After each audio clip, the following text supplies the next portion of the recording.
তো হ্যালো বন্ধুরা, আজ আমাদের গ্রামে প্রতিযোগিতা আছে। এই যে দেখতে পাচ্ছ অঙ্ক প্রতিযোগিতা হচ্ছে, প্যান্ডেলের মধ্যেই হচ্ছে, কত ভিড় দেখতে পাচ্ছ। তারপরে আমাদের দিদা মোমবাতি জ্বালানো প্রতিযোগিতা হচ্ছে, দিদা মোমবাতি জ্বালছে দেখতে পাচ্ছ। সবাই একভাবে দেখিয়ে আছে দিদার দিকে।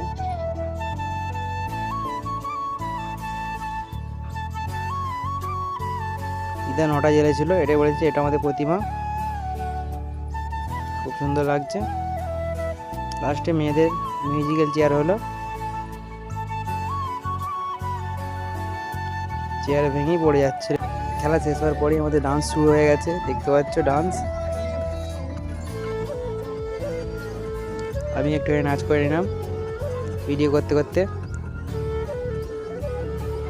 তো কেমন মিনি ব্লগটা হয়েছে কমেন্টে জানাবে।